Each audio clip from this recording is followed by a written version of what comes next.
welcome back to Real Seekers. I'm your host, Dale the Real Seeker, and today I have an extra special treat for you. I have a couple special guests here. In the first place, we have someone who's not a stranger to the show. He's been on multiple times. My friend Gary. Welcome back, Gary Habermas. Thank you, Dale. Awesome. And we have a new guest, someone who's here for the first time. Someone I've been on a show with. He's now the new host of Skeptics and Seekers, David Russell. Welcome, David. Hey, thanks, man. Thanks for having me. It's an honor. Awesome. Yeah.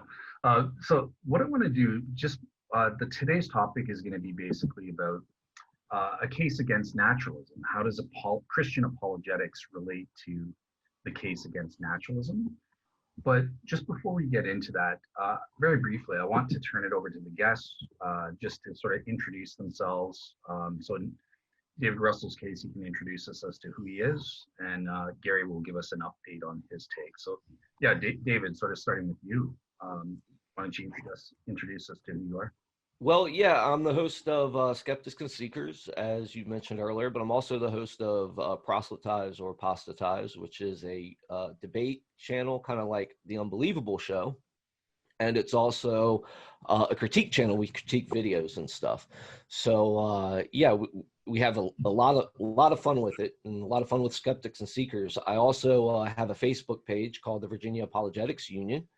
And yeah, that's pretty much my intro. I try to keep up with all of it, and I'm a full-time student. So it's kind of funny. I just did a paper on the resurrection, and my textbook was Gary's book. So oh, nice. It's pretty interesting. So yeah, so I'm going to fanboy a bit here, Gary. I got to fanboy a little bit. Your ministry, your works have greatly impacted my faith. And there's just no words to express that, how honored I am to be sitting here with one of my favorite teachers. Well, no honor to it, but thank you. The ministry part is what interests me. I'm very, very glad that anything is being used by people and meeting needs across the board, whether it's believer, seeker, critic, whatever. It's kind of funny, Gary. My paper, they only gave me 1,500 words to actually compress a argument on the resurrection. And I got some points taken off because I went way over. There's just no way I could, compact a resurrection argument in 1,500 words. Why don't you do a mini magnum opus and turn in like a volume? Well, I would probably have gotten even more taken off for that. You said, I'm curious. You said you used a book, one of my resurrection books. Which one did you use? The one that you and Mike did together, the case for the resurrection. Yep. Yep. And I also use Mike's work. I mean, I got all these books up here. Some of yours are up there. Mike's are up there. I see Mike. I can tell by the backs from way back here. The first three. Yep. There you go. Now look, Dale. Yours is right here, and I got more over here. On the other side, I can tell the first ones are the first one from where I'm sitting. The ones are Tom, Mike. Don't tell me that one's Bauckham. The next one, now there's two that look like that. Is that the Craig? That's one of the two. That's one of the Craig and Moreland volumes, right? Yes, it is. Yeah. After that, I start losing. I can't see clearly from back here. That's the first four. No worries. I'm just impressed that you had that good eyesight to see those books. I can't even see them. So, but Gary, just sort of turning to you quickly. Obviously, the audience knows who you are and that sort of thing. But why don't you just sort of update us on your new projects and how is that Magnus Opus coming? Slowly. It's because I tell too many other people I will do things, and I try to judge everything by ministry value, reaching people. I've been asked to do 7 blurbs for books in the last few weeks. 7 books. I have a major. Well, I did that NDE debate for Blackwell a couple years ago. I'm being asked to write a similar one for another new book on mind-body dualism, and all the book is a who's who of philosophers, and then I'm doing the, as they call it, the lone empirical chapter on NDEs. And then I've got back to the MO, and the MO is it was finished in June, but there's a lot of editing to do. I mean, a lot of editing. And I've got an outline for the first volume, and the first volume on evidence alone looks like 1,500 pages. So. Jeez. All right. So you're keeping busy then. So, all right, cool. So, yeah, at this point, let's get straight into the interview proper. So, with this, I'm going to just sort of throw it out there very quickly, starting with you, Gary. If we're talking about, okay, the Christian case of apologetics in response to naturalism, what exactly do we mean by naturalism, in your opinion? Did you ask me that, Dale? Yeah, we'll start with you. I'm having a little bit low volume. I've got mine as high as I can get, but okay, if you want a really quick definition, naturalism is the view that asserts that the natural world is all there is, and there's no supernatural impeding into this world.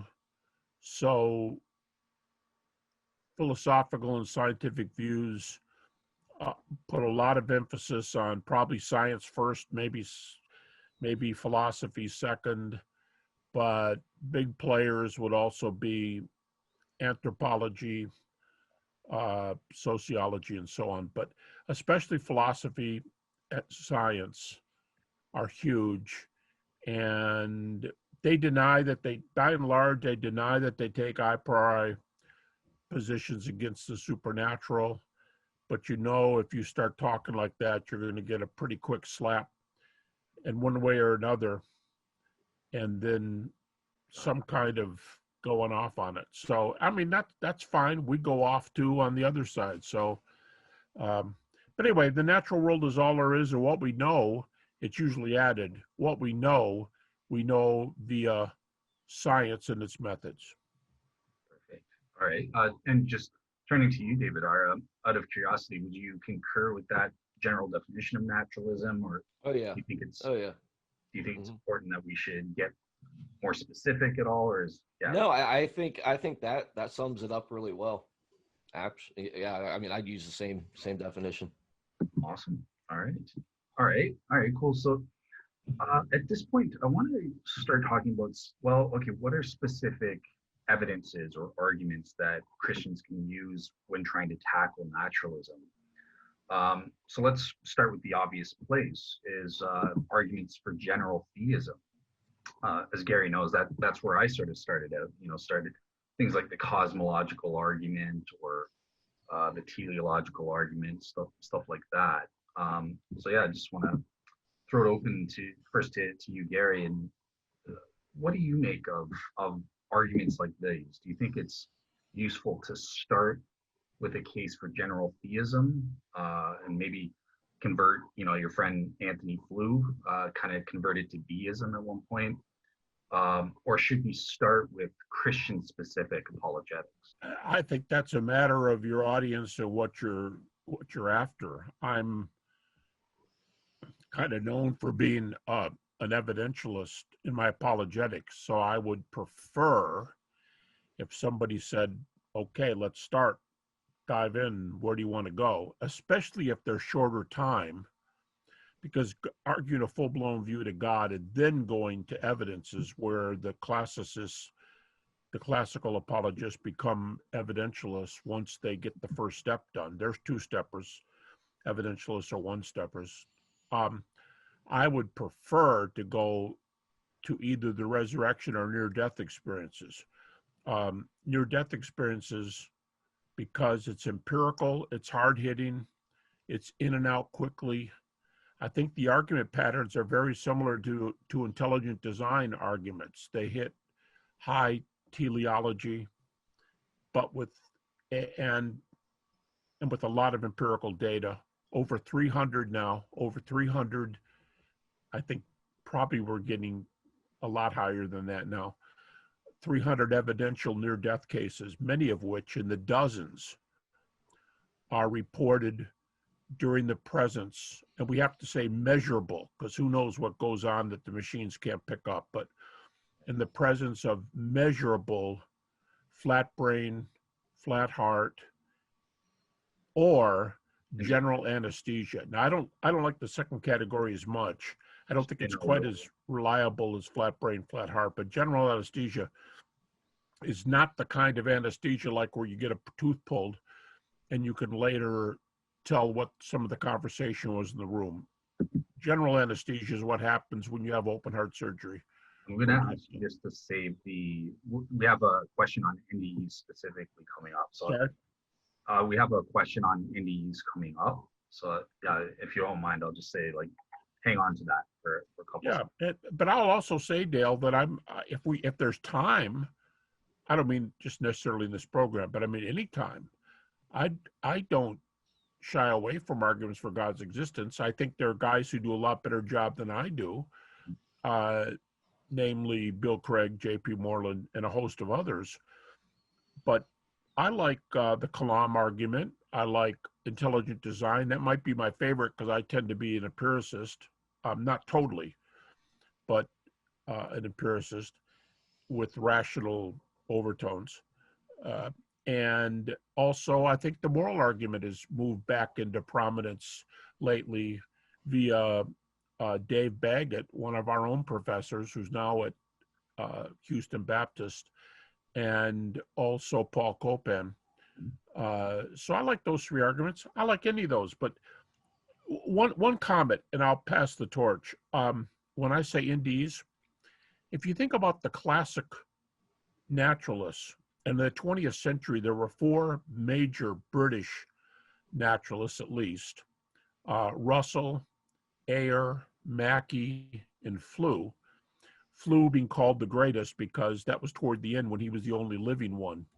But Russell, and you can get this in the others, but Russell said that the two bulwarks upon which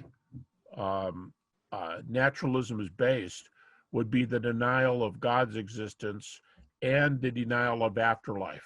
That was Russell's 1-2 punch. No God, no afterlife. So I think when I'm doing NDEs, I'm not only doing a little bit of resurrection because you're talking about afterlife, you're talking about background for after resurrection, but also it is one of those two Russlerian, can we say that? Hallmarks, meaning no God, no afterlife. Gotcha. Perfect. Yeah. Just As being a Russell, I'll let you go with that one. Oh, okay, gotcha. My last name's Russell. There you go. So yeah, you own that one. That's good. So, Mr. Russell, Yes, sir. Yeah, maybe do you want to give sort of your take on this? What do you? I know you did a. Go ahead. Yeah. Yeah, we did the 5 views of apologetics, and I took the cumulative case, and that's because I look at things like a puzzle. I start where the person is, or where the conversation starts. So yeah, I think you can do both. I think the natural arguments are amazing. I think they give us a view that we have better answers that explain reality. So I think that they're very strong, they're very powerful, but it all depends on the format, right? It all depends on who you're talking to. And that's why I think it's good to have that accumulative case method to be kind of familiar with it. So, you're not beholden to priority at all. So you deal with the person, as the questions come. And that's what I try to specialize in, is like relational apologetics, is really trying to get to know the person, hear their concerns, and present my apologetic that way. So. Yeah, I think, just, I know I'm the host, but just to sort of give my own take, I agree 100% with you guys on this cumulative approach and taking the person where they're at. So, obviously Gary is great at that. He helped me out for about 10 years and he took me where I was at and dealt with my questions there. But I've had to learn sort of the hard way. My brother Keith is an agnostic, and I've been trying to witness to him through my cosmological arguments. And he's just not interested. I can't get him to sit down. But for some reason, intelligent design has really taken a hold of him. He's buying like books like crazy. So I started seeing, well, God, this is what God is using and that he's interested in. So help him with that, take him where he's at. So yeah, I just wanted to throw that in there. I think you guys are absolutely right. Getting a little bit more specific then, I want to sort of ask about specific evidences from modern day miracle healings or prayer studies and how this might relate to making a case against naturalism. And for this one, I think I'll start with you, David, if you want to give your take on those. On miracle claims, yeah, man, I think that you got to investigate each claim. I don't think you can just broad brush it, because we've had a pretty bad history of televangelists, aping the practices of Christianity. So I think you got to investigate, and if you're able to conclude that the probability is more like, yeah, hey, this is supernatural, and you can make an argument out of it, then absolutely it goes against naturalism. All right, and Gary, I know you have a lot to say on this sort of thing. What do you make of that type of evidence? Yeah, actually, guys, the last MO chapter I did for volume 1 was whether we can argue that Jesus was a miracle worker, not counting the resurrection, and then jumping forward from the excellent claims. I mean, so much so that the Marcus Borgs and other skeptics almost unanimously allowed that Jesus was at least a healer and an exorcist. That would take some explanation. But then many of the folks jump from Jesus's non-resurrection miracles up to the present. And I would say the 2 volumes by Keener. Now, one issue, and Craig would say this, is that a lot of his cases are anecdotal, but he's got dozens of verified claims, including pre and post MRI, CAT scans, X-rays. Besides him, there's a couple other books. Kasdorf's book, The Miracles. He was a Mayo Clinic physician with an MD PhD, did a book on measurable miracles, and also a British medical doctor named Gardner, who has a book called, the exact title is something like a physician investigates miracles. But guys, I just happen to have a book here behind me. I wouldn't have gotten up and walked away here, but this might be, by the way, Lee Strobel's book on miracles has some great interviews with some verified cases that are super intriguing with backup. But Lee put me onto this one. I'll hold it up. This one is Testing Prayer. The subtitle is Science and Healing. It is by Candy Gunther Brown. Now, all I will say is she does an incredibly detailed example of going through double-blind prayer, well-known double-blind prayer cases that worked and that have been written up in peer-reviewed medical journals. But here's what's so interesting about this book. Let me tell you, this could take just one sentence. Candy Gunther Brown has a PhD from Harvard. The book is published by Harvard University Press, and the 2 recommendations on the back of the book are by at least when the book came out, a present and former professor at Harvard Medical School. So it's Candy Harvard, 2 reviewers, 2 praisers, Harvard Press, Harvard. You know it's not going to be a dorky kind of, oh yeah, you Christians are always doing this kind of stuff book, and it is excellent. So I would say the 2 by Keener, Gardner, Kasdorf, and especially this new one by Brown are really worth looking at. Out of curiosity, and this is a question for both of you or either of you. Do you have any maybe specific examples that you think are really powerful that you'd like to mention? Or? David, if you got 1 or 2, go ahead. I don't have any off the top of my head. Okay. Well, here's some of the ones in Keener's book. one that sticks in my mind is a surgeon. It might have been the orthopedic surgeon, not positive, but a child was having surgery or just about to have surgery on a club foot. Now, when you ask skeptics, what's a present day miracle that might catch your attention? They would go, well, it's so often that they give this answer. It's like, well, what I would really like to see is a finger or a limb that grows back, something that grows back. By the way, there are some grows back stories in Keener, but one of the interesting ones that comes to mind was this child had a club foot. We know what a club foot is, a very hard bone, I don't want to say claw, a ball at the foot, and they need to open the foot, open the bone. I'm sure I'm doing a very poor job explaining this, but open that bone up so there can be a foot and the child can walk. And the surgeon said, I was there while a minister was praying for the foot. And I guess you could say the surgeon cheated, quote unquote.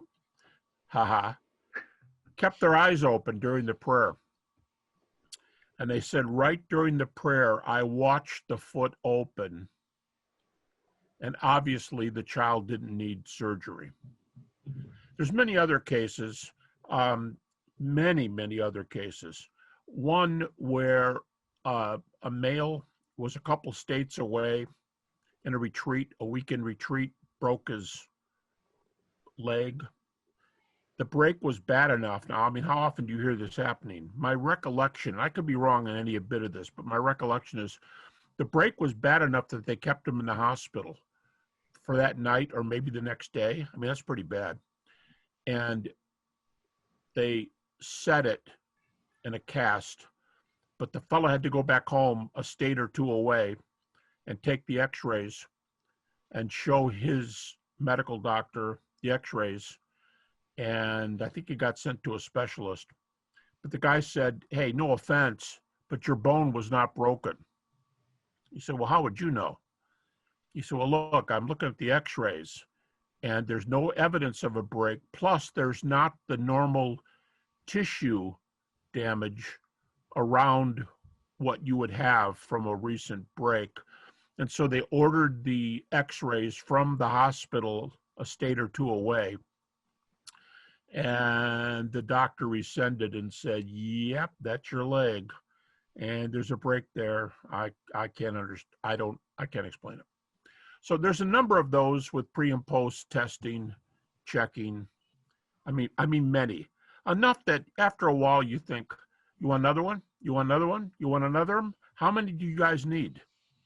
And then you got these double-blind prayer tests that Candy and Lee Strobel and others have talked about.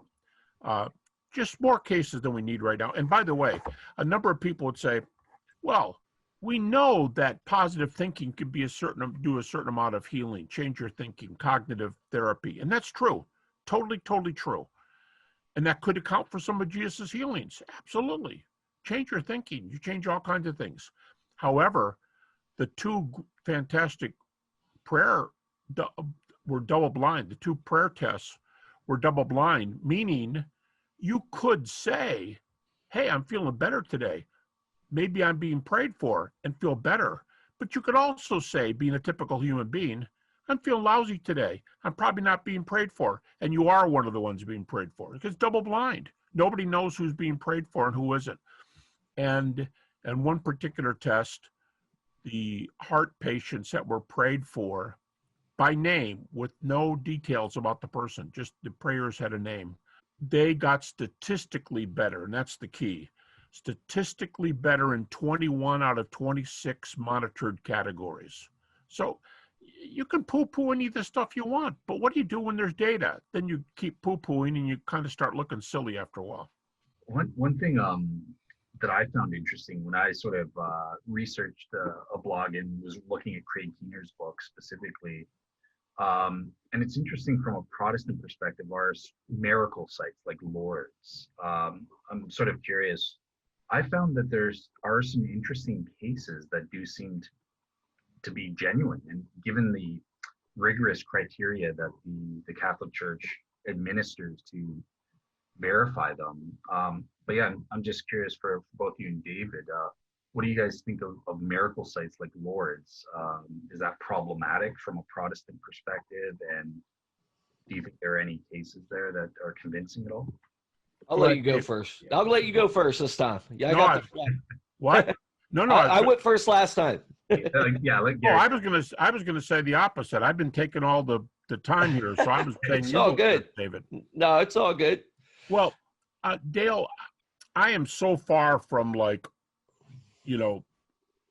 universalistic or anybody this or liberal this. I'm just not there. But I could care less whose name is over the door of the institution.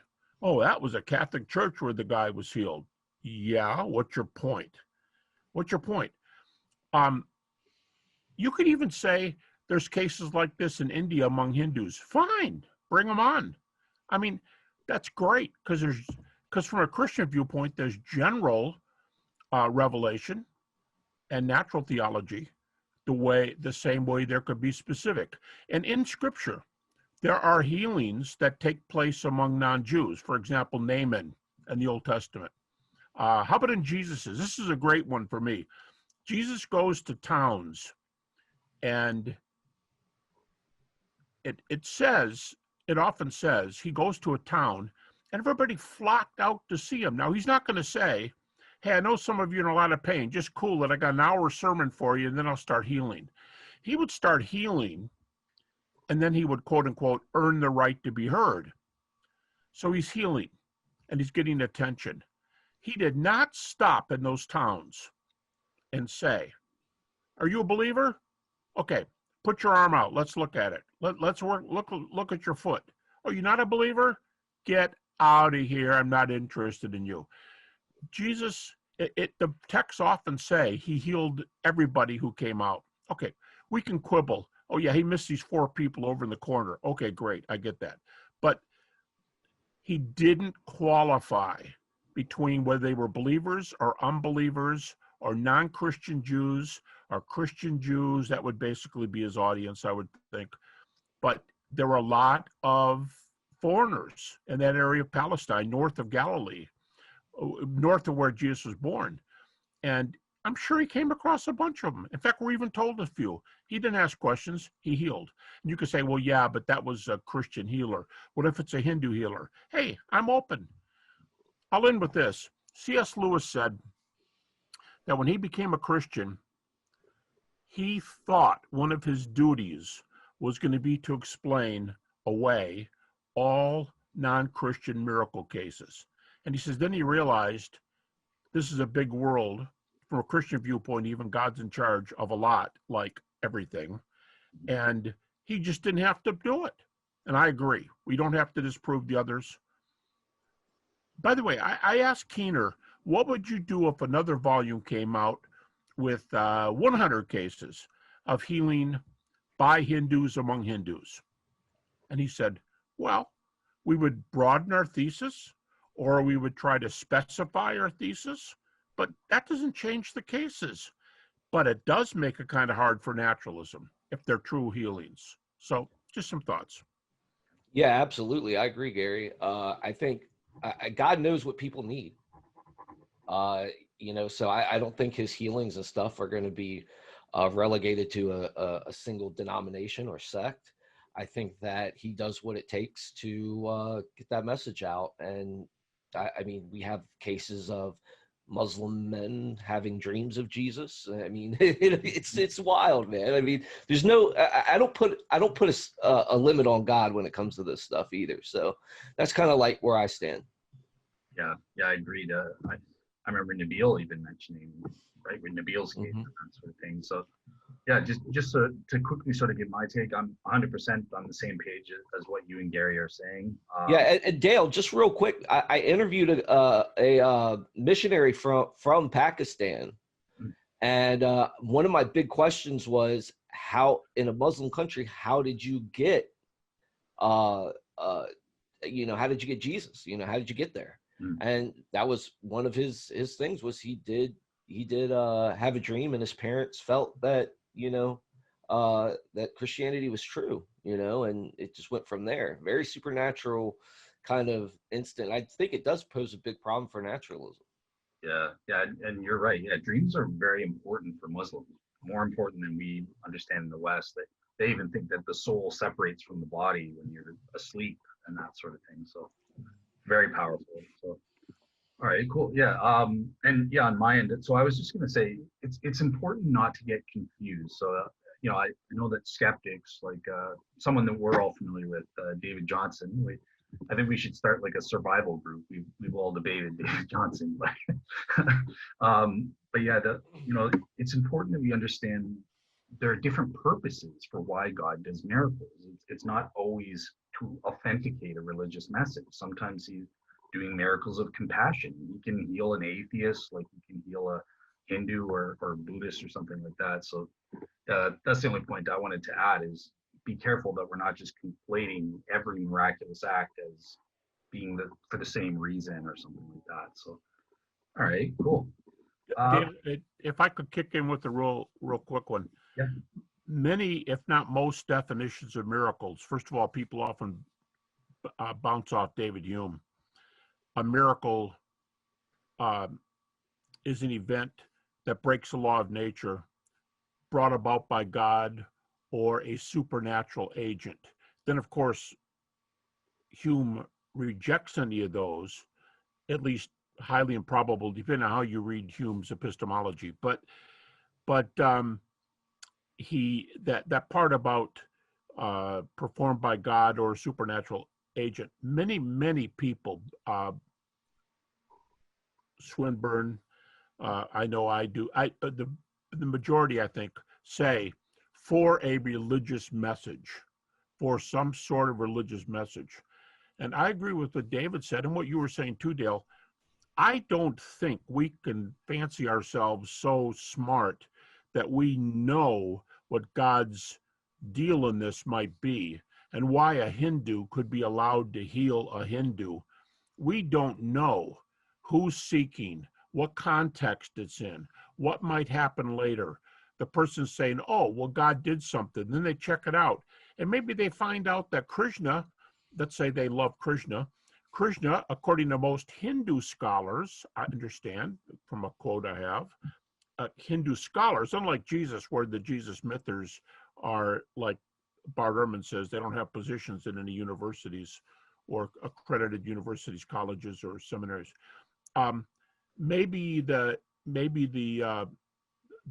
Hindu person, or in that situation, maybe he does some checking and finds out that if Krishna lived, our earliest copy of the Bhagavad Gita has been said to be 4,200 years after the fact. A lot happens to things in 4,200 years. So what if that miracle, a Hindu for a Hindu, just makes a person search and they end up going, whoa, Bart Ehrman allows eyewitness data for Jesus, and the earliest proclamation of the resurrection dates before Paul's conversion at plus 2 to 3 years after the cross. And Krishna's 4,200 years? Whoa, my ears are open. We just don't know the religious messaging that can come through a miracle because we don't know the mind of God. So I'm open, and I think that's justified. Awesome. All right. So with that said, I'm going to move into something that I know Gary is going to like speaking about. So near-death experiences and the evidence from that. As Gary knows, I just interviewed Dr. Bruce Grayson, who's sort of an expert on that front. But yeah, starting with you, I think I started with David first last time, so I'll start with you first this time, Gary. What do you make of the evidence from near-death experiences and also post-death communications? Can we use this against naturalism? Right. Well, there are at least 3 categories of data that might be called near or post-death phenomena. I prefer the near-death category because, number one, it gets so close to death. You could argue that if you have cases, and there are dozens, if you have cases of perceived, machine revealed, flat heart, flat brain. And when I say machine, you don't have to have a machine anymore to tell this, because I say by machine definitions, but if a person has a cardiac arrest with ventricular fibrillation, so it's a specific species of NDEs. If you have a cardiac arrest with ventricular fibrillation, you are brain dead in an estimated 10 to 30 seconds. The experiment of which I'm most familiar with, medical experiment, said 14.5 seconds. I don't mean, this isn't a 10 to 30 and then of course someone's got 10 minutes. Not like that at all. We're talking seconds. And oh, by the way, Dale, the most recent source I've seen on this, just looked last night, was a Canadian neurologist or neurological, I don't know if he was an MD or a PhD, from University of Montreal, and I believe McGill too, but I'm not positive. Anyway, so if you've got somebody reporting something 30 minutes after a known cardiac arrest with ventricular fibrillation, that means the heart's not working by definition. The brain stops. And if you report something, well, let's say 100 yards away. Let's say you're on the 7th floor of the hospital and you report your family in a waiting room on the 2nd floor of the hospital. That's still away.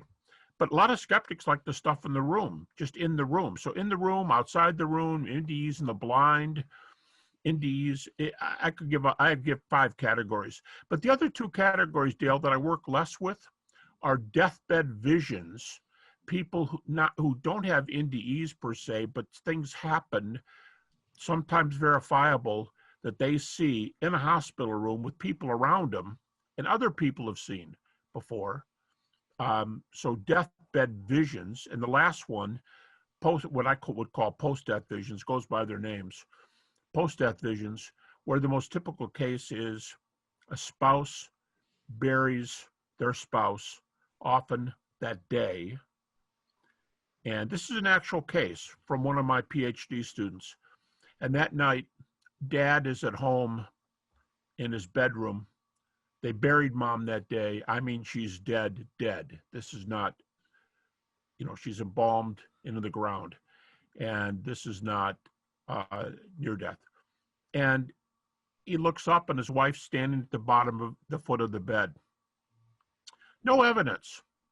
In this case, no evidence. Now, some of them are pretty highly evidenced. No evidence. But I asked my student, who's doing a 2nd doctor's degree, I asked my student, your dad's a pretty straightforward Baptist pastor, isn't he? Yep. And he thinks he saw your mom, right? Yep. But he's prejudiced and he'd like to see your mom, isn't he? Yep. Any evidence? Nope. All right. Even in a non-evidential case, what do you do with that? He said, I don't think you could talk dad out of believing that mom was there. And usually the post-death ones, they're real fast. They're usually seconds, and they're like this. Especially if it's like a car accident or you weren't with the person when they died, a hunting accident, and you weren't expecting it. And the person says, almost, the message is eerily the same. It's, want to say goodbye. Don't worry about me. I am doing fine. And the living person says, no, don't go. They're gone. That quick. No, gone. And that was what it was with his mother. She was gone. So if you're hallucinating, it doesn't prove anything. But why would all these be so incredibly short? Sometimes with evidence. When if you're hallucinating, keep your hallucination going a little longer. Come on. Don't make it stop in 5 seconds. Anyway, I'd say those 3. Near death, deathbed visions, and post-death where the person is dead appearances. Gotcha. I think just before I turn it to David, I think Dale Allison had an experience. Dale, we must believe in ESP. I was going to raise the Dale Allison point too. Yeah, being a skeptic, and he's sure. I've talked to him about it. He's sure that happened. And there are other cases in his family too, but he's sure about that woman who they just buried. Yep. Awesome. All right. So David, yeah, I'm sort of curious, even more curious about your takes. I have no idea where do you stand on NDEs and the evidence from that.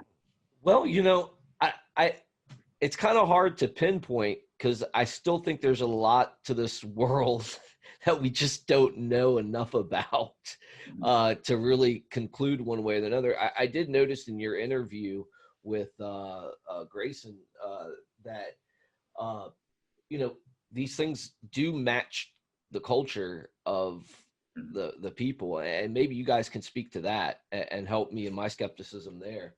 And and then I noticed you did put a part in about reincarnation, and what about people that make those type of claims, and then are able to uh uh cite where they're from, who their parents were, they never even met these people, and you're talking about little kids doing stuff like this. Yeah, so I mean, it's very interesting to me, and I haven't landed yet on it. I think it's very interesting, and I'm just not there 100% yet. Yeah, Gary. David raises an excellent point, and I have to admit, it causes me doubt. I don't see the NDE evidence as very strong. I do think it's more probable than not. But so starting with his first issue here is, well, NDEs, the experiences themselves, do seem to be heavily influenced by your prior cultural beliefs or religious beliefs and that sort of thing, and the way we interpret these. So how do we as Christians make sense, if they are true, how do we as Christians make sense of that? How could that be consistent with a Christian? Dale, can I ask you a question? I'm not sure I heard you right. I'm really curious after all the discussions we've had. Yeah. Did you say you think NDEs are probable but not super probable? Yeah, I would probably say about 70 to 75%. The best cases? That's sort of because of sort of some of the issues that came up and stuff like that. So yeah, I don't know how probable are you, out of curiosity? Is it like Well, let me make a contrast, Dale, with something we've discussed several times. I'm sure you discussed on your podcast. Mhm.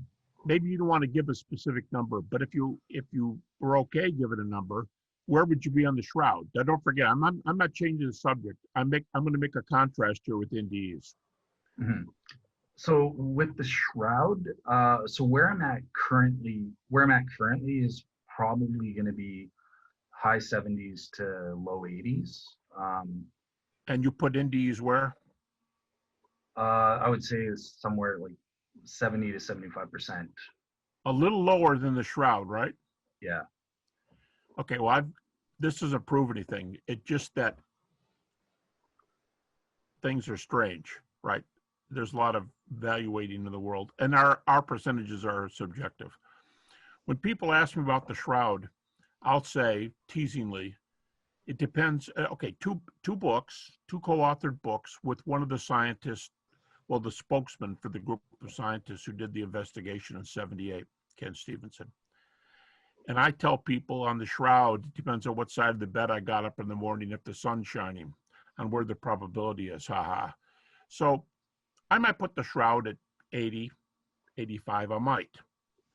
I would say NDEs are easily higher than that. That's just a contrast. I think where people who, and for the viewers, Dale, I'll say this on your behalf, for people who didn't know Dale years ago, Dale didn't start here. Dale started on the skeptical side and worked himself up. He didn't come at it as somebody who conceded the resurrection and conceded NDEs and just said, yeah, I love it. He worked up the other way.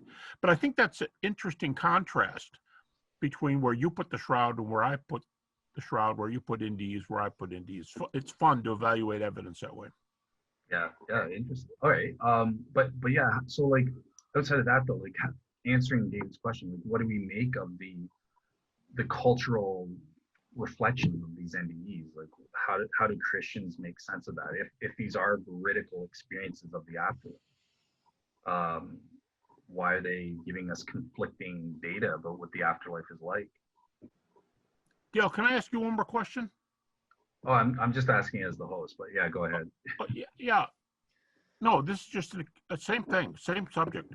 Sure. If you took all three of those categories, NDEs, deathbed visions, post-death appearances, where would your overall percentage be for that category, that threefold category, that at least some of these obtain evidentially? What would your percentage be for a combination of the three?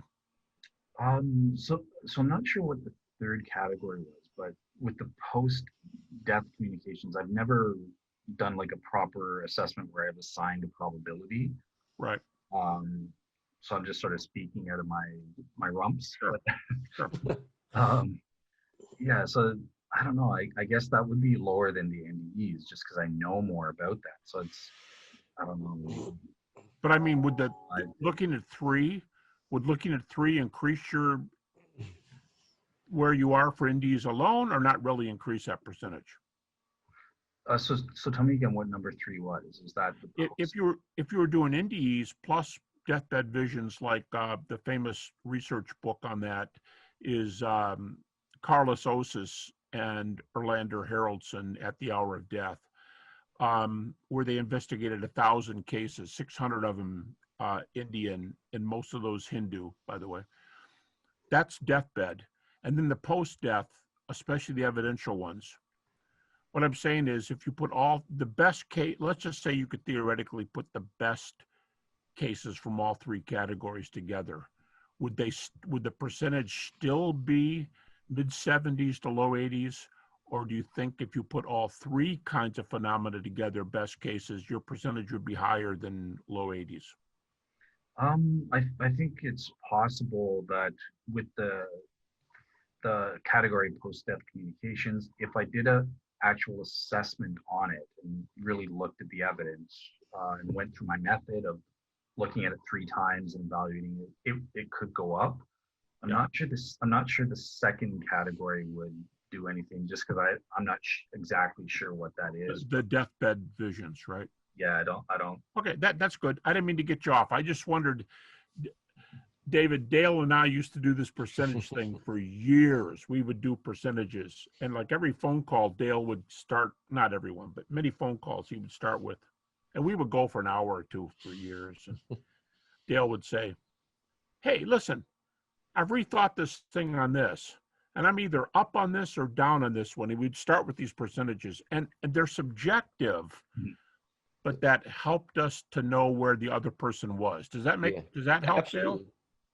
Yeah, exactly. Yeah, that's exactly right. And yeah, when I was doing my studies, every evidence that I contributed, so I used Bayes' theorem to kind of put all these various pieces of the puzzle together to arrive at my final result. But yeah, these are subjective probabilities, and I would kind of assess the evidences 3 times and see, okay, this time I've assigned 65, this time I can see David doesn't care. He's getting bored.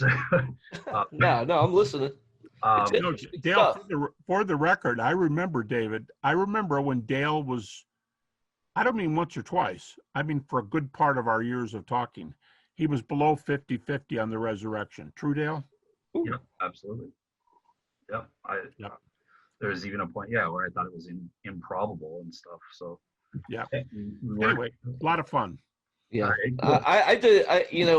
I think one of the biggest things when I got into apologetics, probably about 11 years ago now, that was one of the first things I ran to, was getting to know the Bible, the historicity of the Bible, because it was just so fascinating to me. So I think I've always been up on the resurrection. Just a fun fact, but I've always held to that.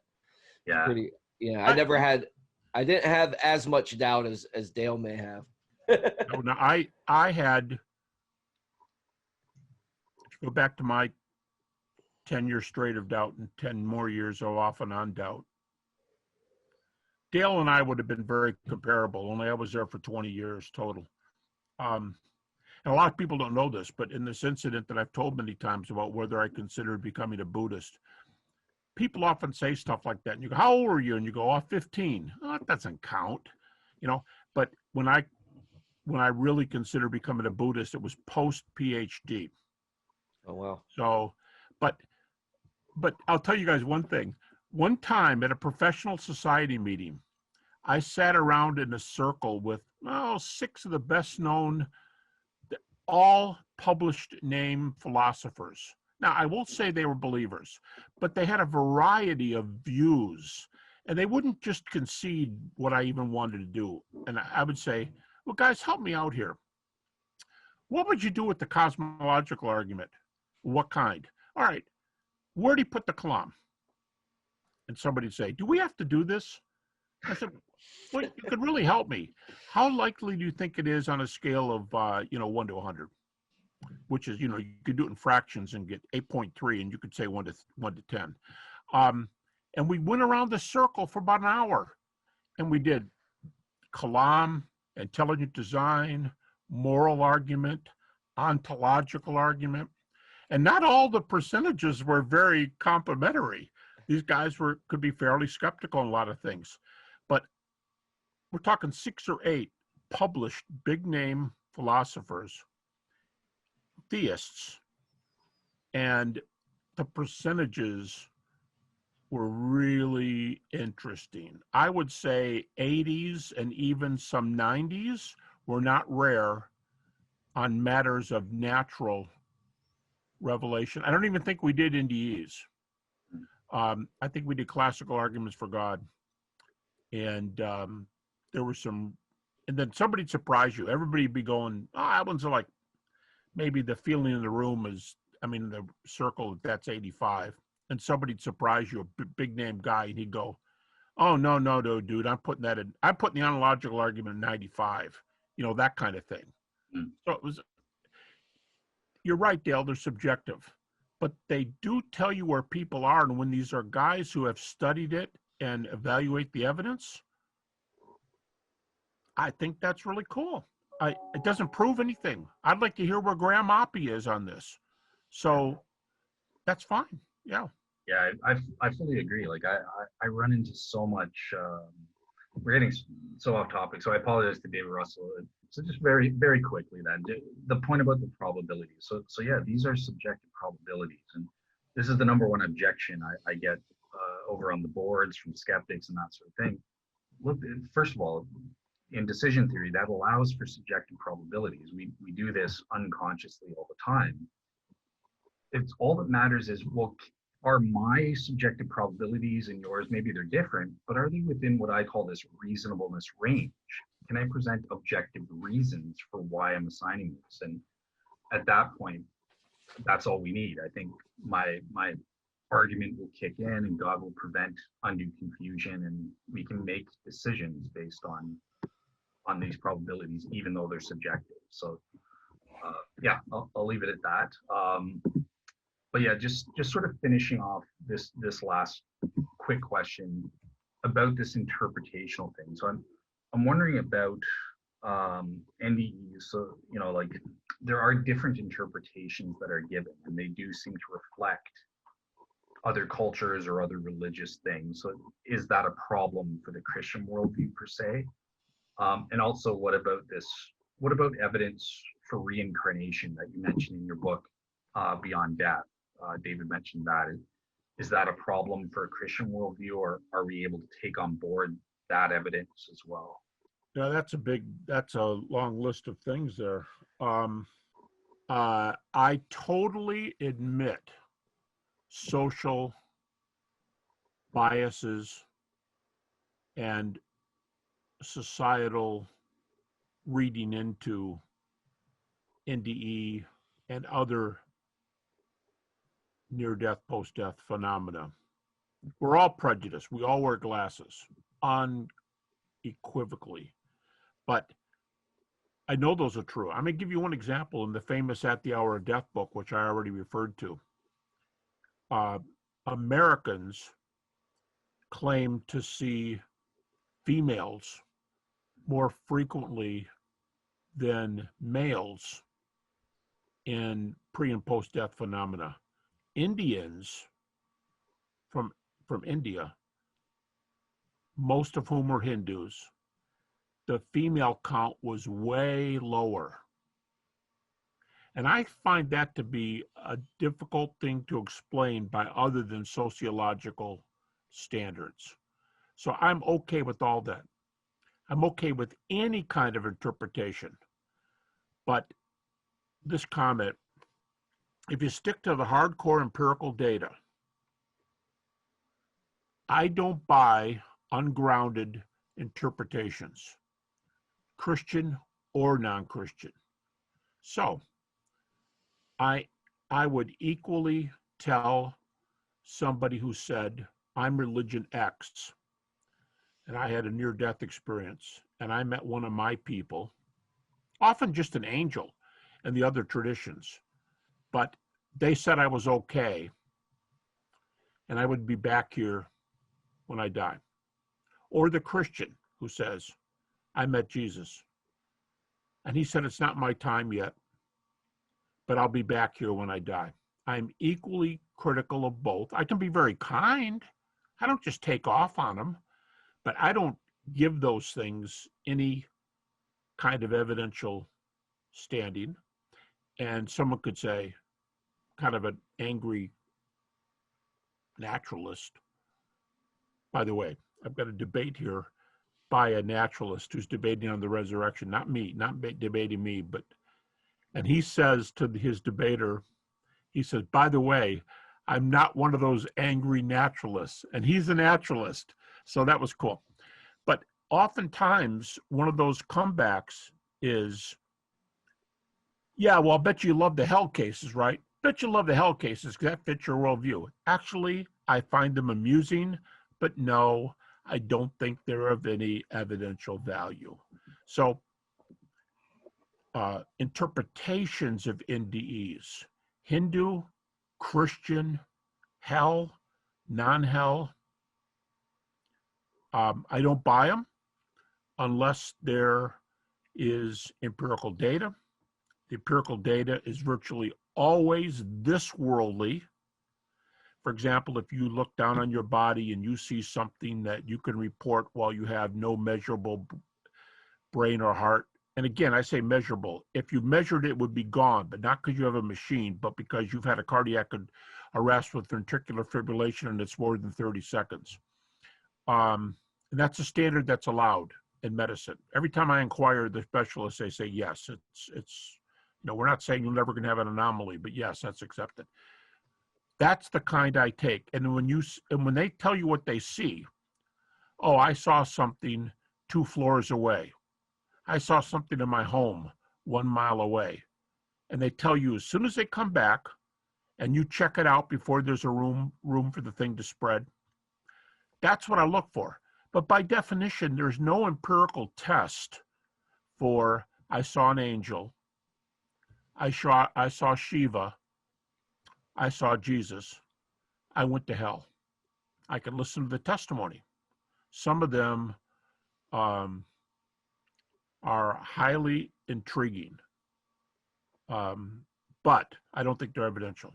So those things don't bother me one bit. I listen to them, but what if my neighbor said to me, well, I'm not a Christian, I'm a such and such, and they went into a long explanation of what they believe and what they think is well-founded? I'd say, thank you. In fact, one of them did, not terribly long ago, and I would say, thank you, I'm glad to know more, but I don't take it evidentially. But neither would I take the Christians who said I was with Jesus for 5 minutes after I died. I don't value that. So I listen, I evaluate, but I'm only looking for the hard empirical things. Kind of long, probably longer than you wanted, Dale, but that's where I am in that. I think there's a huge distinction to make between empirical and non-empirical data, whether it fits or doesn't fit the Christian worldview. Excellent. All right, perfect. So with the last 10 minutes, I'm going to skip ahead and I'm going to start with you, David, on this one, because you mentioned the resurrection was something for you going back to the beginning. That was always strong evidence to you. So maybe do you want to just sort of give your take on the evidence for Jesus' resurrection and why you think it's so powerful and that sort of thing? Well, I think it's the defining feature of our faith. So I gave considerable amount of time to it. So I use almost the same approach as Gary. I mean, it's nothing new. Were uh, you studying as a Christian or as a non-believer?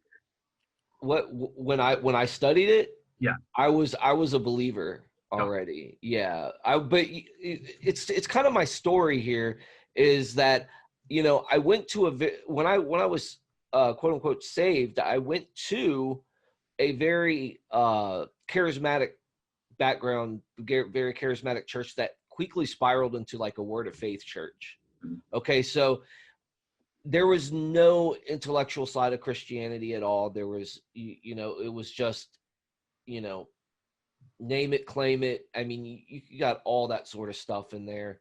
Fundamentalists out the wazoo. And even one of the biggest reasons I probably am not as into miracles and stuff is because of what I experienced there. Kind of like made me disenchanted with it. However, the resurrection was always a big one that, caught my attention. But in this in this battle that I had with doubt as I was coming to the end of being part of that charismatic movement, my father died, mm, and I uh, went down, and my cousin, who was an atheist, asked me, "Hey, why should I have faith?" And I'm telling you, buddy, we had this big, long, drawn out debate and talk, and I went away with more questions than I had answers to. I was in a serious stage of doubt. So when I got into apologetics, see, because a friend had slipped me a book called The Problem of Pain by C.S. Lewis. mm, So I opened that up and I read the first chapter. Then this was before my dad died. I read the first chapter and I put it down. I was like, man, my head's hurting. Right.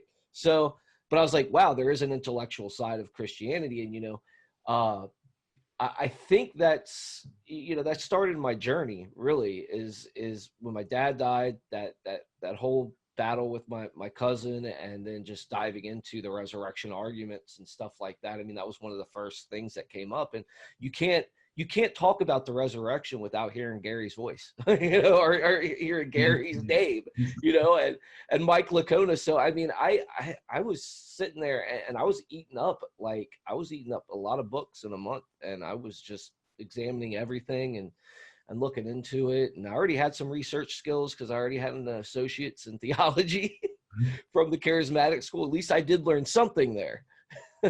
Wasn't But yeah, so my general case is a lot like Gary's. I do put more emphasis on the empty tomb. I think I do think that's that's one that we look over a little too much. mhm. Excellent. So I mean, yeah. All right, cool. Yeah, and Gary, maybe I'll just turn it to you. I know you've been on the show, specifically the whole show, talking about the resurrection, but yeah, maybe if you just want to give sort of your take for a different angle, the evidence for the resurrection. Do you think that this can be used as an argument to prove God against naturalism rather than Christianity specifically? So, for example, the McGrews use this in the Blackwell Companion, not even like just proving the resurrection, like the way I did. First, I proved God, then I proved the resurrection's a miracle. They're doing the other way around, where it's okay, through the resurrection, we can prove that God exists. Do you think there's merit to looking at it from that direction at all? Yes, because I haven't asked Tim McGrew or Lydia, but I take it Tim is an evidentialist. He's a one-stepper, and that's why he does that.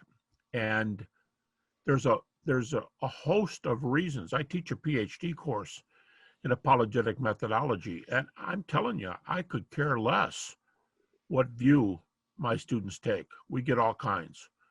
I've got a guy who owes me a paper here in the next week, and he said to me recently in an email, I'm going to do my position paper on fideism because I've been influenced by Kierkegaard, and he's been influenced by some of the apologists who use Pascalian, I don't mean the wager. Well, you could use the wager, but that's not what I'm referring to. He uses existential and some real heart-tugging evidence. That's where he wants to come from. That's fantastic. But I tell them, I think the best part about the one step, here's how you get God. If you think of the teleological argument, think of ID. ID is a detailed empirical argument that gets blamed all the time because you guys are really trying to prove God and you know it. Well, whatever their answer is to that. Empirical data in the ID can argue for God. I think empirical data and evidentialism, be it NDEs. I've got a book right here, right next to me. I could grab it. But it's a guy who argues, and he's not the only one. He argues that NDEs argue God, worldview, and heaven. And he's a very sophisticated philosopher. Peter Kraft argues that for longing for God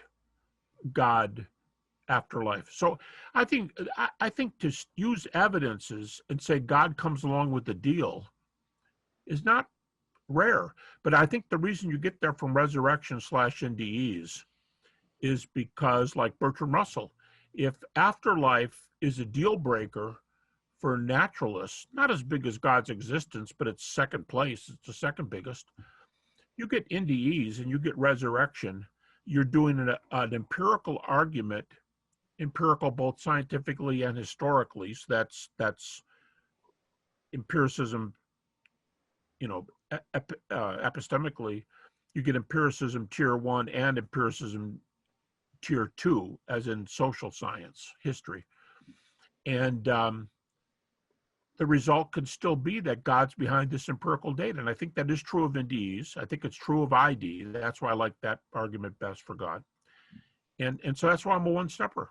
And there's a lot of other guys. You raised McGrew's. I haven't asked him, so I don't want to put words in his mouth, but I think that's where he's coming from. So I think you do get God in the deal if you pull it off the right way. Excellent. All right. So one final question for both of you quickly. So starting with you, David R, on the resurrection. I've asked Gary this the last time he was on. So I'm just sort of curious, when you evaluate the evidence for the resurrection, so you mentioned the empty tomb is very important. Do you assess each of the pieces individually, and you think that certain pieces, so like the appearance to the women or the appearance to Paul individually, can warrant that the resurrection is true, or is it a cumulative case? So it's the appearance to Paul. I think it's a cumulative case. Okay. I don't think you could just rely on just one piece of evidence. I think you do need a cumulative case. Absolutely. Awesome. Okay. Yeah. But believe it or not, Quick answer. yeah. Believe it or not, so I agree and disagree with you. Just if you're interested in my sort of take. So Sure. I came to faith. I think the appearance to the 12. I think that every fact, appearance to the women, appearance to Peter, they can be equally explained through a naturalistic explanation. But the appearance to the 12 alone, isolated, can warrant the resurrection. And then on top of that, you also have a cumulative type argument as well. So double warrant for it. That's what I think. Okay. Yeah, that's interesting.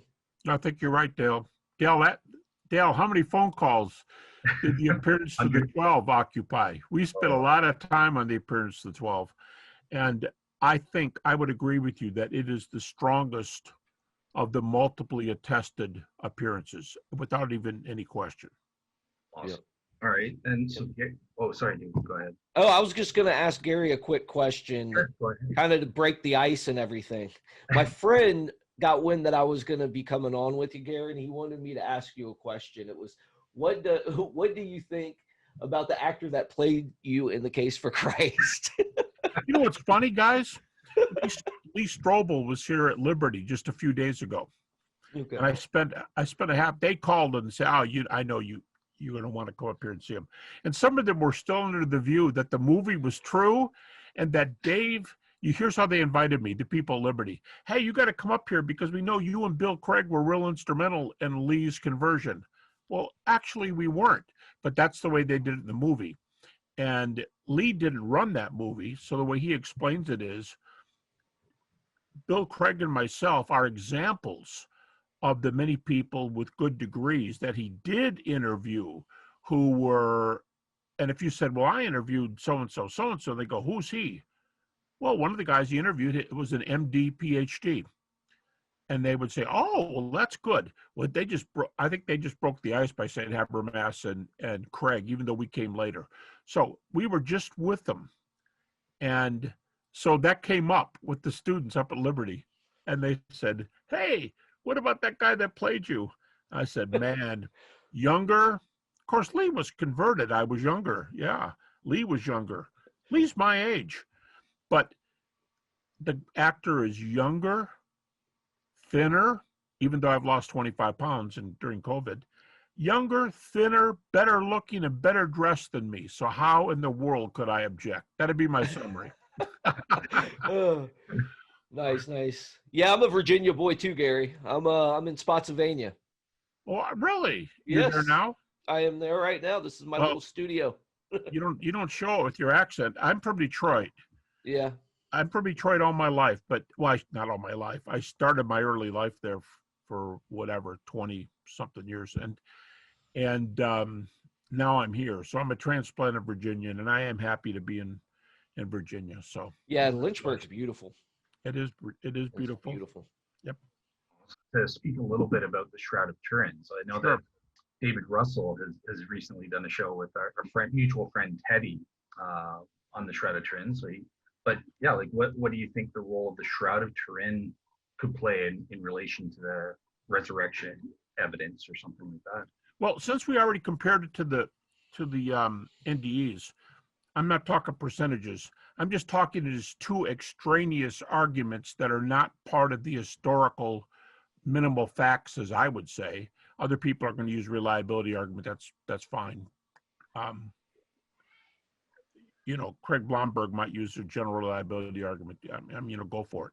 But outside of the normal parameters of reliability / minimal facts, and by the way, it's Lydia McGrew, she thinks the minimal facts argument's okay, but she's not crazy about it. It's Lydia McGrew who recently said it's almost totally taken over the field, and the way to argue for resurrection, it's the minimal facts way, is hook, line, and sinker for most people.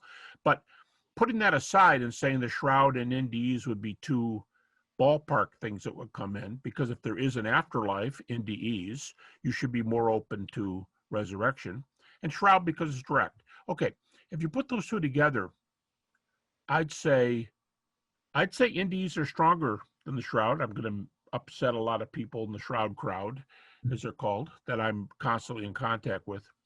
But Up Rucker's going to take a contract out on you after saying. But what I would say is the benefit of the Shroud that you don't get with NDEs is that if you're successful in your argument that this is an authentic document, the man in the Shroud is most likely Jesus. And by the way, that argument is due to the fact, the way I always say it is, if your son or daughter comes home from school and says, hey, I'm going to do a report on school on crucifixion, where should I go?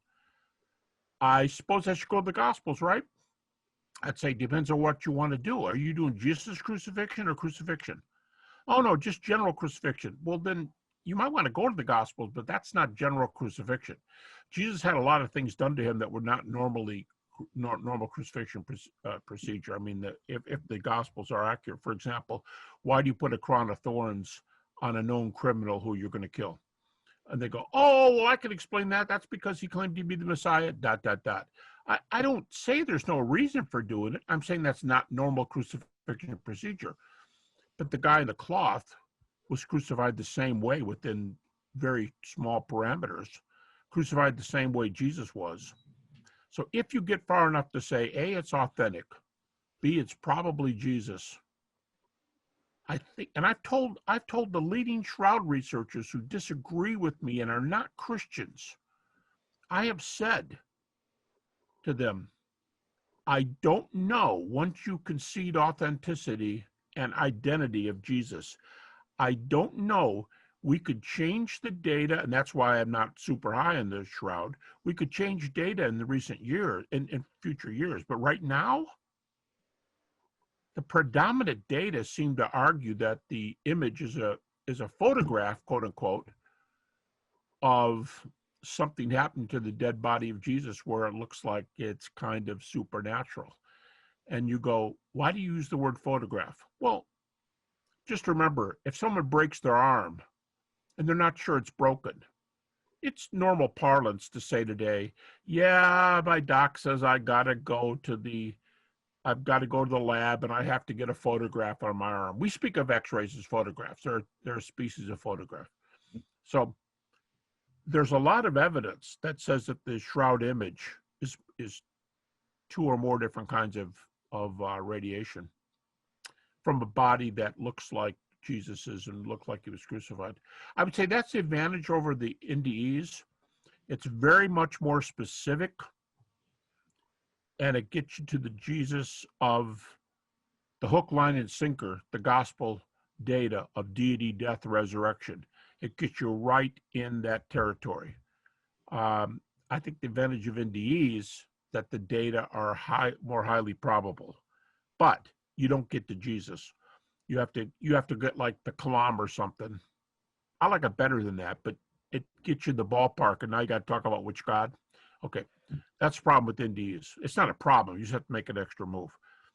But that's the advantage of the shroud. If it's authentic, Jesus comes along with the deal. If that's an x-ray from a dead body. If not, you have to start making other moves. Gotcha. All right, perfect. Yeah, and David, relax. I won't ask you about the shroud unless you want to say something about it. But No, I mean, I agree with Gary. He said everything that I would say, basically. I mean, except he knows more about it than I do. awesome. All right. So yeah, just continuing on then. One thing that I skipped over was, so we kind of hinted at the notion of other miracles in the Bible. So miracles, that Jesus did and that sort of thing. So I remember I was lucky enough to kind of read Graham Twelvetree's books on this and spoke to him via email and that. And he sort of confirmed there's about 22 to 24 miracles in the Bible that we can prove are probably historical events. So I just wanted to turn it. I'll start with you, David, if you're familiar with that at all. Do you think there's anything outside of the resurrection that we can use as part of an apologetics based on other miracles in there? I haven't done the study myself, but I wouldn't see why not. If we are going to talk about resurrection, I mean, if I've always looked at it like this: if it's more likely that the Gospels are accurate and they're stating true statements, then it's probably more probable that those miracle accounts are going to be real. So that's kind of the position I've always held. Once I came to the position. Gotcha. Makes sense. All right. And what about you, Gary? Do you think there's anything fruitful? One comment about what David just said. I'm okay with everything he said, but you can do the miracles of Jesus both, since I just commented on it, you can do it both the reliability route or the minimal facts route. I do minimal facts arguments for an awful lot besides resurrection. Minimal facts for deity, minimal facts for crucifixion, minimal facts for resurrection of Jesus, minimal facts for reliability. I think they're strong arguments, but you can go either way on miracles. You can do a general Craig Blomberg reliability of the New Testament. There's no reason not to accept these cases, but you can also, and your example there is a good one, Dale. Graham Twelvetree and John Meyer, second volume of his Marginal Jew, they both spend about 500 pages on the miracles of Jesus, non-resurrection miracles of Jesus. Meyer is much more detailed. He's more skeptical, but they're both solid New Testament scholars. Meyer is a little rougher giving the head count. How many miracles are there? How many do you think are good? But if you get around the edges on what he's saying. You count the way he counts. He's at about 50%. I think that's fair. He thinks 50% of the healing and exorcism cases, and 12th tree says about 2/3 are evidenced. And they both say, just because I said half for Meyer, 2/3 for 12th tree are evidenced, that doesn't mean the other half or 1/3 are not, it doesn't mean they're not true. It means we don't have solid enough evidence to say I can show that. But they all could happen. They both say that. But half for Meyer, 2/3 for 12th tree approximately. And you can do a minimal facts argument because some of them are highly attested. I mean, with 3 and 4 criteria in favor of that miracle alone, with that specific miracle. And that's how you get specific miracles. In fact, Meyer is very good at saying something like, well, this miracle is embarrassing. This account is embarrassing. But, he says, we're still in the same account. And here's a second aspect of it. He'll find 3 embarrassing aspects, 2 embarrassing aspects. They're different aspects. They count for 2, but they're in the same pericope. They're in the same account. So maybe Jesus says something embarrassing and the leaders say something embarrassing. So there's multiple criteria to back these up. And that's why Marcus Borg says, amazingly, he says it more than once. The co-founder of the Jesus Seminar passed away a few years ago. Marcus Borg says, I don't know where you are worldview-wise, but he says it is virtually indisputable. I think those are his words. Virtually indisputable that on the basis of the historical data, Jesus was at least a healer and an exorcist. And by that they mean Meyer and I think Borg too, but Meyer and 12th tree, what they mean is either the case as described in the Gospels happened or one just like it. That case is well represented. So that's where they're coming. And I have seen comments from critical scholars, Dale, many, who say, I saw one guy who put the number at 100%. He said, all critical scholars today can see these. One more thing, the category that they have the most trouble with are the so-called nature miracles.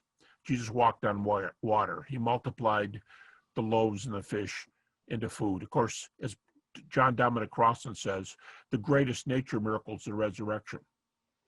But we're not counting that. Raising Lazarus. And so Borg says, well, Jesus was a very special person. Could he have raised Lazarus? We've only got one source for that, and it's John. Crying out loud, worst source. He said, actually, there's some good reasons here. And he and I think Graham 12th tree too, they decide positively for all 3 raisings, not Jesus's raisings, but the 3 that he does, raising other people. They say all 3 of them are probable to some extent. So that means healer, exorcist, and nature. Although Meyer hates the term nature miracles, he does think all 3 raisings are probable. So that, I think that's a way to do a minimal facts, Jesus did miracles argument. Awesome. Yeah, I agree too. I think that this is fruitful ground. I definitely take that the biblical scholarship is there in terms of proving the historical facts on some of these other miracles. I think that personally, I think that more work needs to be done on the explanatory end. Okay, so these are the facts. How do we explain these and prove in the same way that we do with the resurrection that, like the way you guys argue that hallucinations don't explain it or this or that don't. Yeah, I think that's fruitful ground to adopt that. And okay, how do we explain these facts, and can we prove that God, it has to be involved in the same way we do with the resurrection? So awesome. All right. So I hear my skeptics in the audience at this point. I want to ask this question because I skipped over it out of time, but I think this is really important.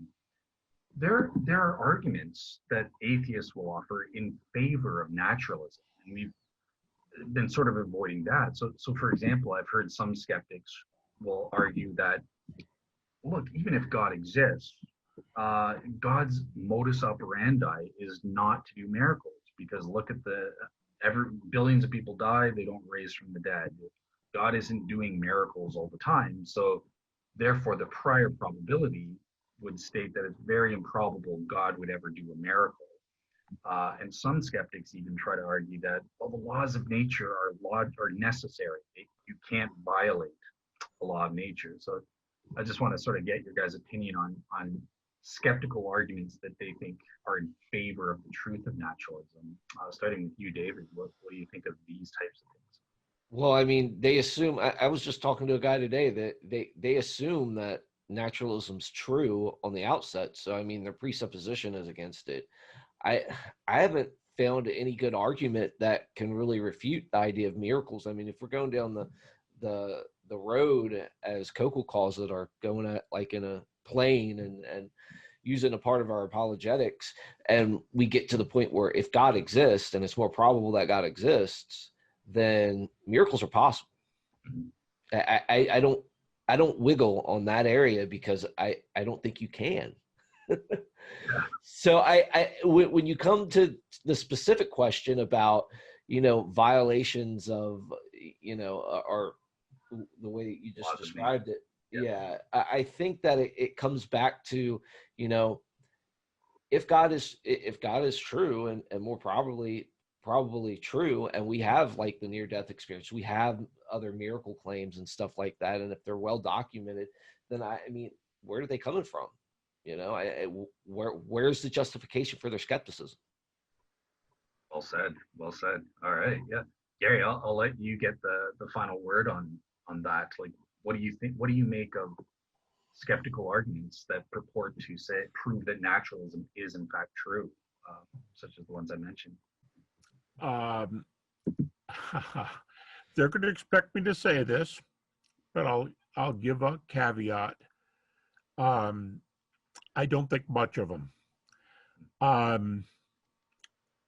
think the two arguments you're going to hear most frequently are going to be evolution, atheistic evolution, and evil, the two E's. I think evil backfires. I can only be very brief here, but I think evil backfires. Guys, when I was a skeptic, this isn't known much about me, but I used to debate Christians. Had a confrontation with one of them in a rough area of Detroit, and the guy was pretty upset with me and told me that because I was denying inspiration in the New Testament, that he told me that I had 7 demons in me, and he was ticked, and he was a big guy, and I thought, yeah, this could be a fight. That feeling you have when you grow up in those kind of contexts. I'm saying back in those days, when I would argue with people about inspiration, having rejected it, at least the narrow views, I never was impressed as a skeptic. I was never impressed with the argument, any evil or suffering argument, because there were too many outs. The theists had too much wiggle room. And I published some articles. I can just say they're on my website, GaryHabermas.com. There are other places. There are some other research sites where this is. And I have 2 arguments. One of them is called Atheism and Evil, a Fatal Dilemma. And I argue that atheists are in more hot water than Christians are. This would be the equivalent of you telling somebody, hey, I know resurrection's your biggest argument, but what if I argued, this is skeptic now, what if I argued that the resurrection counts more against Christianity than it counts for it? What if I took your biggest argument away from you? If the guy had a good argument, that'd be scary, right? Theoretically, if you can pull it off. but that's what happens. I think we take evil away from them in a number of ways, and I think it's really rough for them. On evolution, I think all atheistic evolution questions are question begging, and they're question begging because if the majority of scholars today, out of my field, but a friend of mine interviewed one of the, you'd all know the name. I just don't want to, it was an email, so I don't want to say anybody said something, but I had the guy, he asked one of the best known atheist scientists, very big name in the world, he's a cosmologist. He asked the guy, in spite of Richard Carrier and people saying, well, not everybody believes that everything started at the Big Bang. Francis Schaeffer used to call it time plus chance plus the impersonal. Not everything started there. Maybe there's all multiverse. Maybe there's this. Maybe there's that. This guy told, and I have the email again. He said, yes, the majority of cosmologists, physicists, I don't care what incredible universities they teach at, they think that time, matter, everything came to existence at the Big Bang. Since it is generally taken to be true that, as C.S. Lewis says, if there ever was a time when nothing existed, nothing would exist now.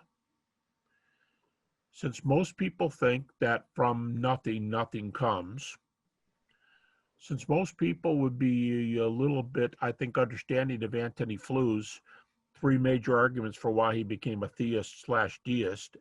A, Aristotle's cosmology, why is there something rather than nothing? And the other things that go with that. Two, why are there laws of nature that always work instead of 2 + 2 = 4 today and 2 + 2 = 47 tomorrow? And thirdly, intelligent design. Those were Flou's three major arguments. If you're just going to start and assume laws and assume a universe and just assume, that's an illegitimate starting point.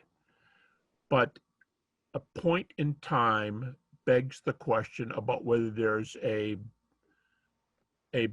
what was the cause of the Big Bang? So I think evolution, this person could be the most ardent evolutionist in the world, not have a cause, stick God before the evolutionary process, and you don't hurt science at all.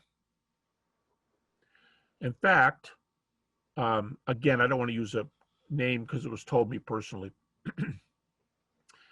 but one of the top cosmologists, this guy's a Christian, one of the top cosmologists in the world told me about 3 years ago, he reads everything. And he said he has not read an astrophysicist in the previous few years who either hasn't become a deist or at least allows the possibility of deism. And I said, how about so-and-so? And I listed the guy that I considered probably the best known radical atheist cosmologist in the world. And he said, him too. He just recently conceded the possibility of deism. So I think if those are your two best arguments, evolution, stick God at the beginning, you got everything, you can't rule it out. You can think the arguments are bad, but you can't object to them putting a step before the process. Number two, evil. I would dispute any of these guys that the atheist is in at least as much trouble, if not more, doing it. If that's their resurrection arguments, David's right. You start and stand on a presupposition. But empirical data, I'll be bold, you don't have it. Awesome. All right. So I think that should do it for the interview. Any last things that either of you wanted to mention just before we close out, or I think we covered it? I think we covered everything. Dale, great, a lot of territory, good interview. And if somebody didn't, this is on behalf of you, Dale, I think if somebody wasn't making the point, Dale, you started with saying this is about naturalism. You ended with saying, what do we do about naturalism? So you brought a full circle. If people might have heard, and all I heard in the middle was a bunch of mush about Christianity. Well, that's not true. Our point is, this is my 1 minute summary would be, if you've got the evidence comes in a bunch of angles, but if you want just a couple of conglomerate points, David, I totally agree with his point about cumulative case. If you say good arguments for God, oh, you don't like that? What do you like? Science? ID. Oh, you hate ID? You know, to me, it seems like ID is the most hated argument for God because it claims to be scientific. And yet, how come cosmologists are being converted by it? Ask yourself that. That's probably why it's hated. So, arguments for God, I'm going to give kudos to ID only because it plays their game of science. Secondly, Bertrand Russell, second argument, afterlife. Yep, you're losing on that one too. Third, general Christianity. We haven't talked about reliability in the New Testament, but if Jesus did miracles, other ones, and even the Marcus Borgs of the world, huge skeptics, atheists New Testament scholars who can see Jesus did these things. Figure that one out. And atheist scholars like Bart Ehrman, who say that we have reports, Garrett Ludeman, Bart Ehrman, two, I believe both would call themselves atheist New Testament scholars, both say we have resurrection reports of appearances immediately after the events and previous to Paul's conversion on the way to Damascus. Paul did not found Christianity because the data are there early. You put these together, God, for the scientists, special emphasis on ID. You can go to any other one you want, but most of them don't trust, many of them don't trust philosophy. Miracles of Jesus, life after death, resurrection. I think naturalism is the odd man out today. In fact, I think naturalism is the odd man out from NDEs alone. I've said it many times. The Buddhist can stand shoulder to shoulder with the Hindu, with the Jew, with the Christian, with the Muslim, and say, we have a lot of disagreements, but one thing we disagree with, one thing we accept, if they accept NDEs, the ones that do, if they do, they say there's one thing we accept, naturalism's a goner. And if you put that in the one with the cosmologist just a few moments ago where I said he's not read any cosmologists in the last few years who don't concede at least the possibility of deism, I think naturalism is losing ground. And I think the surveys, even surveys that emphasize people with advanced degrees, surveys tell you these arguments are having a big change in our society. Yes, people aren't going to church so much anymore, but the surveys also say they're more religious than they used to be. So I think naturalism's the weak sister here in this whole conversation. I know that's strong, but you got to refute the data. Yeah, you are the weakest link. Goodbye. What's that, Dale? I was just, you are the weakest link. Goodbye. So I don't know if you know the show or not, but David got it. I didn't get it, but anyway, it sounded funny. Perfect. So yeah, I just want to say thank you guys so much for taking the time to come on. Gary, it's always awesome speaking to you, and David, every time I've had a chance to work with you, it's been awesome. So I hope both of you guys enjoyed your time on your end. Yep. Thanks for having us. Dale, very good time. Very good interview. Excellent. Yeah, I'm always happy when my guests are happy and feel that they got to share what they thought was important. So awesome. Yeah, I wish you guys a great week and have a good day. All right. Thanks, Dale. Thanks, Dale.